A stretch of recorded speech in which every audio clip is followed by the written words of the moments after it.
Assalamu alaikum students, how are you? I hope you will be fine. In the continuation of our last lecture, बेटा आज का जो हमारा topic है stability of carbocation.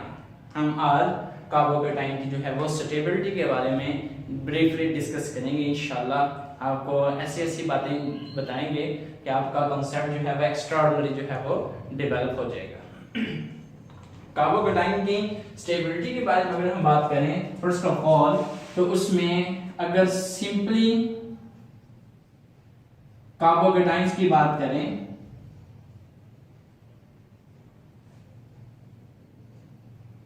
they may be primary, they may be secondary and they may be tertiary. Symbols हैं ये लिखे मैंने। कार्बोकेटाइन प्राइमरी भी हो सकते हैं, सेकेंडरी भी हो सकते हैं और टर्शियरी भी हो सकते हैं। मिसाल के तौर पर प्राइमरी कब होंगे? जब जिस कार्बन के ऊपर पॉजिटिव चार्ज है उसको अगर एक कार्बन जो है वो डायरेक्टली जो है वो उसके साथ अटैच है, then that will be primary carbocation.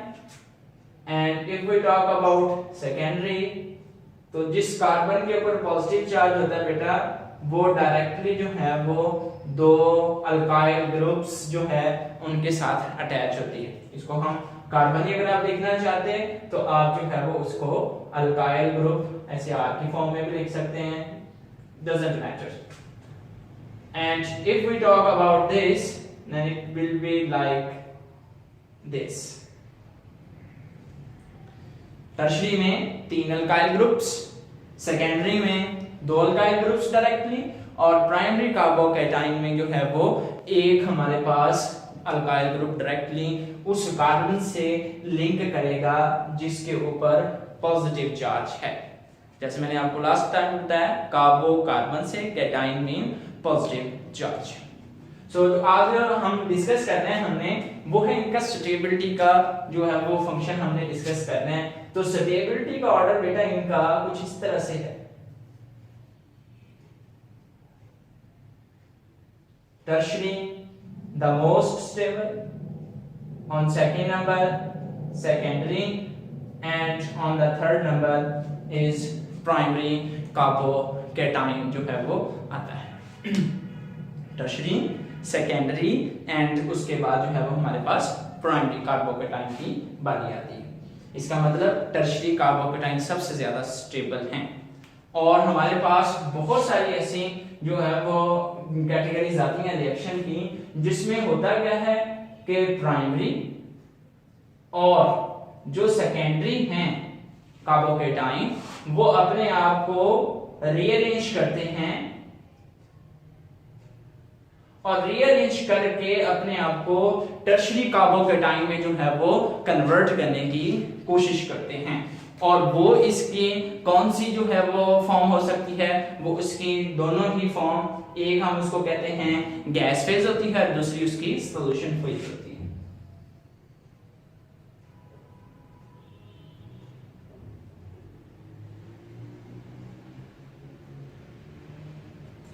यहां से आपको ये बताने का मकसद कि यहां पर आप देख सकते हैं due to the higher stability of tertiary carbocation, both primary and secondary carbocation also want to be converted into the tertiary carbocation through either gas phase presence हो चाहे उनकी solution phase की presence हो, दोनों में जो है वो इस तरह करके अपने आप को जो है वो rearrange करके tertiary carbocation में चले जाते हैं।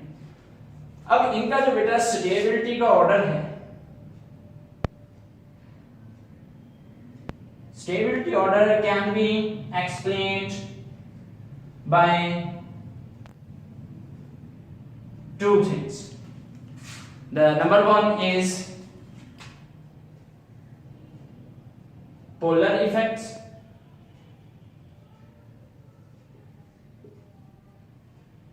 and the second one is hyperconjugation.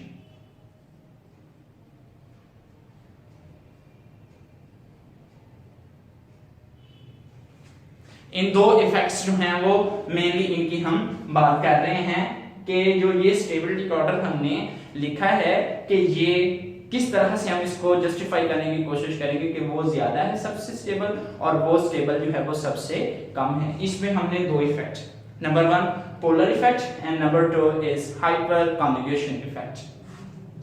First की बात करते हैं which is polar effect.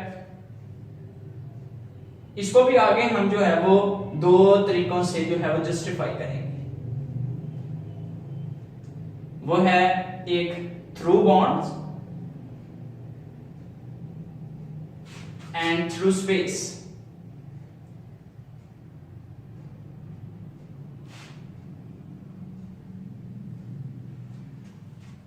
Polar effect के जरिए हमने अगर स्टेबिलिटी ऑफ कार्बोकेटाइन को बेटा एक्सप्लेन करना है तो उसमें हम दो आगे जो फर्दर कैटेगरीज में उसको डिजाइन करते हैं, एक है थ्रू बॉन्ड और दूसरा है थ्रू स्पेस। थ्रू बॉन्ड्स की अगर हम बात करें इसमें आ जाता है इंडक्टिव इफेक्ट। इंडक्ट में इंड्यूस, मुंतकिल, ट्रांसफर करना अपना effect. And through space this effect is field effect. Through bonds भी हम एक्सप्लेन करेंगे जो कि इंडक्टिव इफेक्ट है और थ्रू स्पेस भी करेंगे जिसको हम फील्ड इफेक्ट की बात कर रहे हैं। फर्स्ट ऑफ ऑल हम जो है फर्स्ट ऑफ ऑल इसकी एक्सप्लेनेशन करते हैं थ्रू बॉन्ड्स जो कि इंडक्टिव इफेक्ट है। बेटा अगर आप इसके स्ट्रक्चर के ऊपर गौर करें, टर्शरी कार्बोकेटाइन का जो स्ट्रक्चर है उसमें जो है वो ज्यादा सब्स्टिट्यूएंट्स जो हैं वो लगे हुए हैं, ठीक है, वो ज्यादा लगे हुए हैं। अब इनको हम बोलते हैं कि ये कौन से वाले हैं, नॉन कॉन्जुगेटेड। वो दोनों कैटेगरीज में आएंगे, non conjugated substituents influence the stability।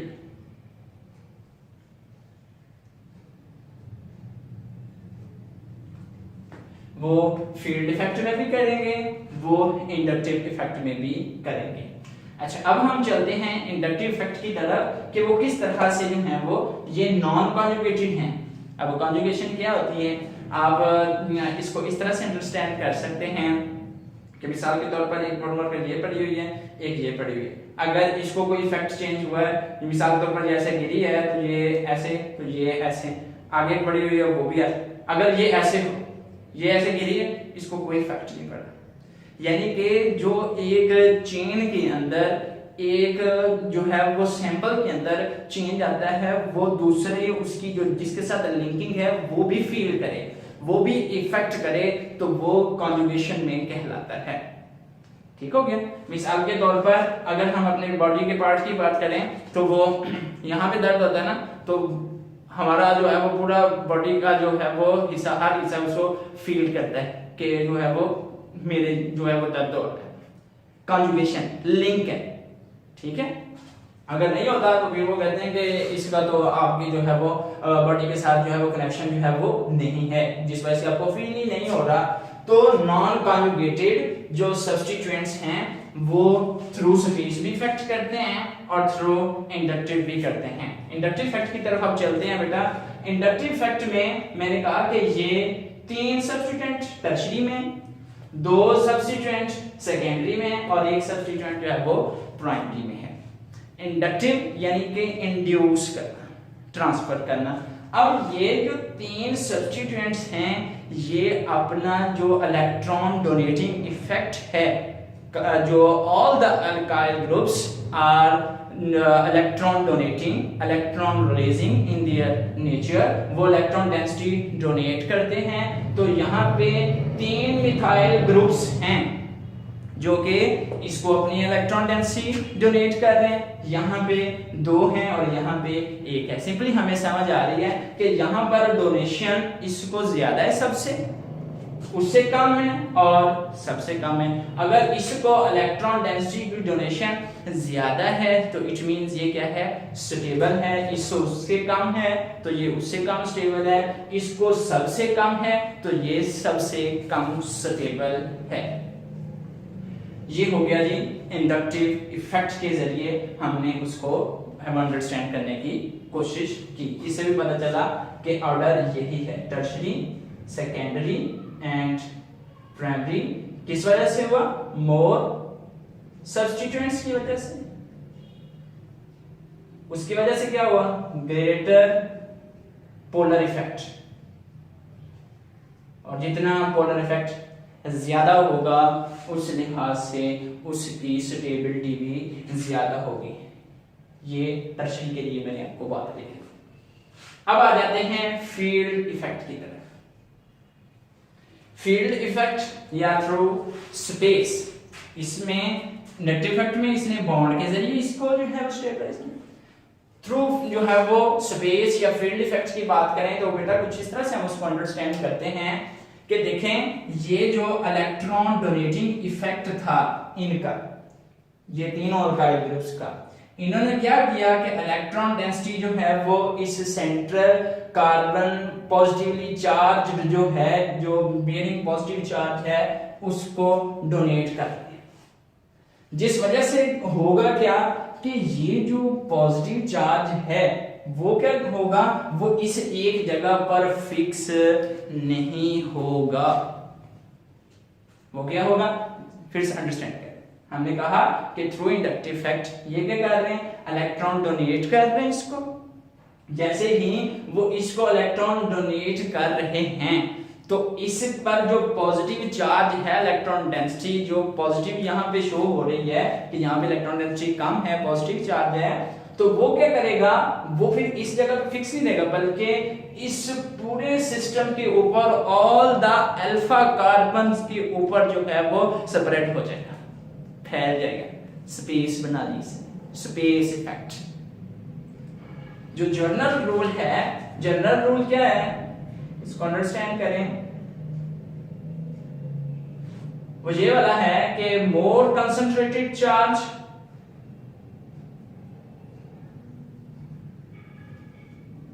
on a system that will be less stable.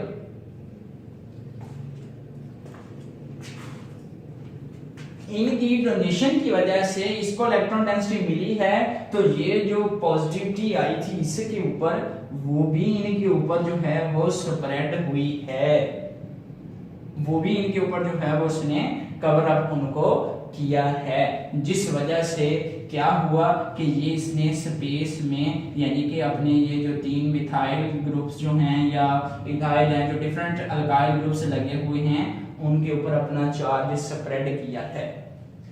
तो फिर मैं क्या कह रहा हूं कि अगर +1 है, +2 भी हो सकता है, +3, जितना ज्यादा चार्ज किसी एक जगह पर फिक्स रहेगा तो वो चीज किसी भी वक्त जो है वो किसी से अट्रैक्ट हो सकती है, वो उतनी ही अनस्टेबल होगी, उतनी ही ज्यादा रिएक्टिव होगी। तो यहाँ पे क्या हुआ, ऐसा नहीं हो रहा, बल्कि क्या हुआ, इनकी डोनेशन की वजह से उसको इलेक्ट्रॉन डेंसिटी जो है वो मिली, जिस वजह से उसने अपने पॉजिटिविटी को फिर तमाम अल्फा कार्बन एटम्स के ऊपर स्प्रेड कर दिया। इस इफेक्ट को बोलते हैं स्पेस इफेक्ट या फील्ड इफेक्ट। इस स्प्रेड होने की वजह से चार्ज के ये क्या करती है, ये स्टेबल है, क्योंकि ये पॉजिटिव चार्ज इसके ऊपर फिक्स नहीं रहा, ये इसके ऊपर फैल गया है, तमाम के ऊपर जो है वो फैल गया है। तो यही यहाँ पे मैंने लिखी है कि इसके उलट यहाँ पे बात हो रही है कि यहाँ पे जो है वो फिक्स नहीं हो रहा चार्ज, बल्कि वो स्प्रेड हो रहा है। स्प्रेड होने से स्टेबिलिटी बढ़ती है, ना स्प्रेड होने से, एक जगह पे कंसंट्रेट होने से, फिक्स होने से स्टेबिलिटी जो है वो कम होती है। इसको हम बोलते हैं through space, which is known as field effect. So यहां से भी क्या पता चला फिर हमें, क्योंकि यहाँ पे फिर जो है वो कार्बन बियरिंग पॉजिटिव चार्ज जो फील्ड इफेक्ट जो है वो प्रोड्यूस 3 जगह पे हो रहा है, ये सबसे ज्यादा स्टेबल, ये इसका 2 जगह पे हो रहा है, उससे कम स्टेबल इसका 1 जगह पे हो रहा है, वो सबसे कम जो है वो स्टेबल होगी। तो यहाँ से भी ऑर्डर हमारे पास यही वाला आएगा कि tertiary carbocation the most stable one, second one is the secondary carbocation and the third one is the primary carbocation. फिर उसके बाद नेक्स्ट बात करते हैं, जो सेकंड हमने इफेक्ट बोला हाइपर कॉन्जुगेशन।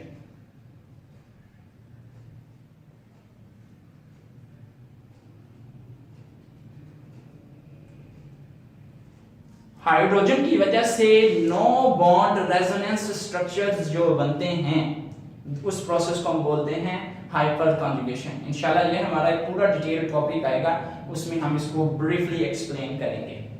तो इसको हम कहेंगे कि ये भी इफेक्ट कर रहा है स्टेबिलिटी ऑफ कार्बोकेटाइन को। फॉर एग्जांपल हमारे पास एक एग्जांपल जिसके थ्रू हम इसको एक्सप्लेन करेंगे।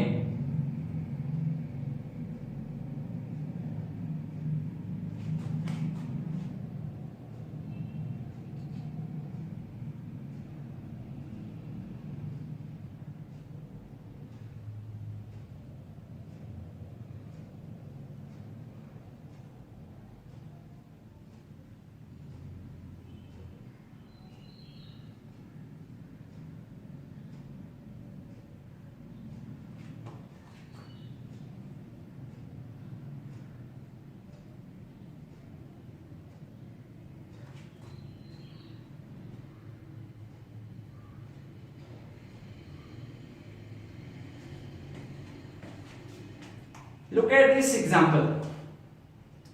इस केस में कार्बोकेटाइन उसको CD3 जो है वो मॉलिक्यूल्स जो हैं उनके 3 यूनिट्स हैं, उन्होंने उसको सराउंड किया हुआ है।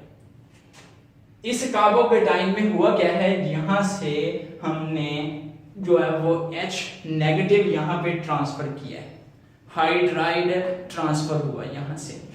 अब देखें बेटा, अगर हम इसको अंडरस्टैंड करने की कोशिश करें तो कुछ इस तरह से होगा कि इस स्ट्रक्चर में दोनों में दरमियान इक्विलिब्रियम एस्टैब्लिश है। इस तरफ आते हुए इसके Kc की वैल्यू 1.97 है। अच्छा, अगर हम इनके जो हाइपर कॉन्जुगेशन के स्ट्रक्चर्स ड्रॉ करें, हाइपर कॉन्जुगेशन ड्रॉ करें, वो इसमें ज्यादा है और इसमें कम है। वो कैसे? इस केस में देखें जो कार्बोकेटाइन है उसके ऊपर जो है वो हाइड्रोजन नहीं है। हाइड्रोजन नो बॉन्ड जब बनाता है, नो बॉन्ड हाइड्रोजन रेजोनेंस से हाइपर कॉन्जुगेशन डेवलप होती है। अब इस केस में CH3 3 लगे हुए हैं इस केस में, और CH3 3 लगे, उसके फर्दर फिर वो जो हर कार्बन है उसके ऊपर 3 हाइड्रोजन मौजूद हैं। अगर 3 हाइड्रोजन मौजूद हैं तो इस केस में जो हाइपर कॉन्जुगेशन स्ट्रक्चर्स होगी वो क्या होंगी? ज्यादा होंगी। यहां से फिर हम क्या कहेंगे कि टर्शियरी ब्यूटाइल कार्बोकेटाइन जो है उसकी फॉर्मेशन में हाइपर कॉन्जुगेशन जो है वो प्रेफरेंस दे रही है इसके। ये फॉरवर्ड और रिवर्स जा रहा है, लेकिन इसकी प्रेफरेंस किस तरफ है? इस तरफ, टर्शियरी ब्यूटाइल कार्बोकेटाइन की तरफ, due to greater hyper conjugation due to the 3 methyl groups and further 3 hydrogen atoms on every carbon, so through hyper conjugation भी हम यही कहेंगे। अब देखें यहाँ पे 3 लगे हों, सेकेंडरी में 2 लगेंगे और प्राइमरी में 1 लगेगा, तो फिर स्टेबिलिटी जो है वो हाइपर कॉन्जुगेशन के थ्रू, हाइपर कॉन्जुगेशन सबसे ज्यादा किसमें होगी? टर्शियरी ब्यूटाइल कार्बन में, उससे बाद सेकेंडरी में और सबसे कम प्राइमरी में। तो इसका मतलब क्या हुआ कि हम कहेंगे इस केस में हाइपर कॉन्जुगेशन के थ्रू भी कि tertiary gets the most stability, secondary at the end of this order primary carbocation जो है वो उनकी स्टेबिलिटी जो है वो आएगी। I hope you are enjoying this lecture. तो ये 2 इफेक्ट्स से हम जो है वो क्या करते हैं, इनकी स्टेबिलिटी को डिस्कस करने की अंडरस्टैंडिंग करते हैं, कोशिश करते हैं। इसके बाद जो बेटा हमने डिस्कस करनी है बात, इसी से रिलेटेड नेक्स्ट जो टर्म आ रही है वो इससे रिलेटेड ही है।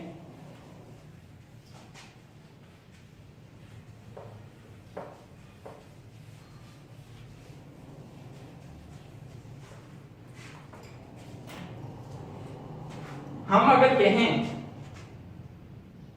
जिस कार्बन के ऊपर पॉजिटिव चार्ज है, या कार्बन कार्बोकेटाइन जिसको हम कह रहे हैं, जिसके ऊपर पॉजिटिव चार्ज है, अगर वो कॉन्जुगेशन में है, पहले हमने नॉन कॉन्जुगेटेड को एक्सप्लेन किया, अब बारी आ गई कॉन्जुगेटेड सिस्टम की। अगर वो कॉन्जुगेटेड सिस्टम से कौन सा हो सकता है, मिसाल के तौर पर वो डबल बॉन्ड से कॉन्जुगेटेड है, तो फिर क्या होगा, ये स्टेबल ज्यादा होगा। अब आप देखें, इसको हम अंडरस्टैंड करने की कोशिश करते हैं थ्रू वन एग्जांपल।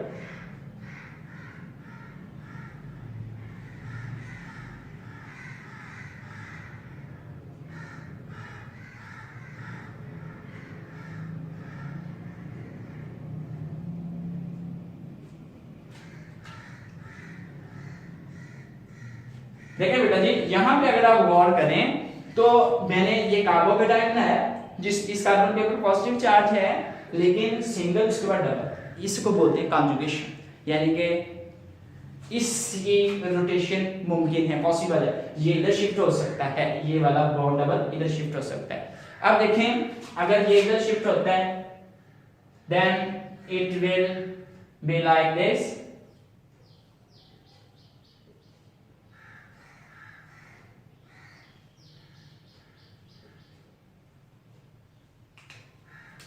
ये डबल बॉन्ड इधर आ गया और पॉजिटिव चार्ज इधर चला गया, ऐसे हो गया, रेजोनेट हो गया। यानी कि इसको हम फिर लिखेंगे इस तरह करके,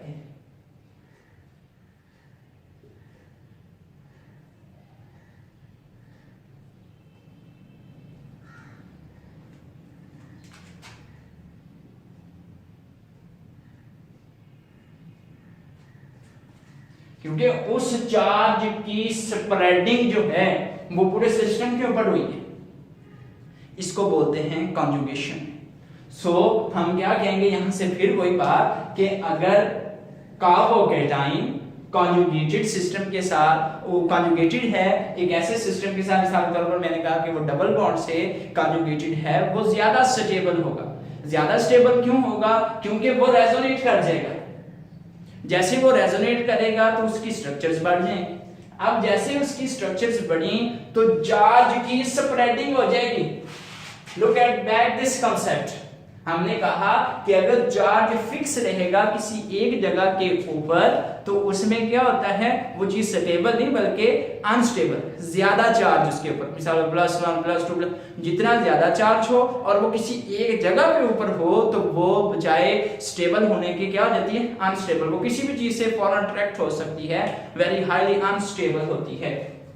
इस केस में वही बात हम कर रहे हैं कि ये स्प्रेड हो रहा है, चार्ज फिक्स नहीं है एक जगह पे। अगर वो फिक्स नहीं है, स्प्रेड हो रहा है, तो इसका मतलब क्या है कि वो स्टेबल है। अगर स्टेबल हो जाएगा तो फिर हम उसी चीज की स्टेबिलिटी की तो बात कर रहे हैं। तो फिर यहां से फिर आप देख लें कि ये टर्शरी वाला ही system. So in different categories जो है वो हम एक्सप्लेन करते हैं इसको बेटा।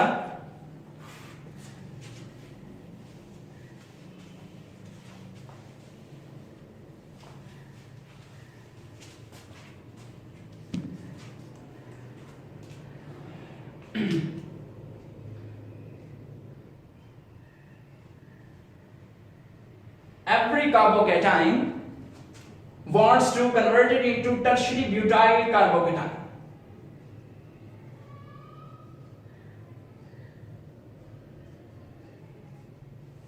जो कार्बोकेटाइन उसमें tertiary pentyl, tertiary hexyl cation भी आ सकता है, और ये सारे क्या करते हैं, टर्शरी पेंटाइल भी, टर्शरी हेक्साइल भी, ये दोनों अपने आप को कन्वर्ट करते हैं टर्शरी ब्यूटाइल जो है वो केटाइन में, because they exist only at low temperature. High temperature पर ये एग्जिस्ट नहीं करते और वो उसमें कन्वर्ट हो जाते हैं। इसमें यहां पे बेटा वो इफेक्ट आ जाता है जिसको हम बोलते हैं स्टेरिक इफेक्ट, वो बल्कि ग्रुप वाला। देखें पेंटाइल वो कार्बन ग्रुप बल्कि ग्रुप आ जाएगा, फिर वो थोड़ी सी अनसिमेट्री सी आ जाएगी, तो वो उस वजह से फिर जो हायर मेंबर्स हैं वो भी क्या करते हैं, like tertiary pentyl, tertiary hexyl. They also like to convert into at high temperature into tertiary butyl cation. अगर हम बात करें मीथेन की, इथेन की, प्रोपेन की, they are also yield tertiary butyl cation.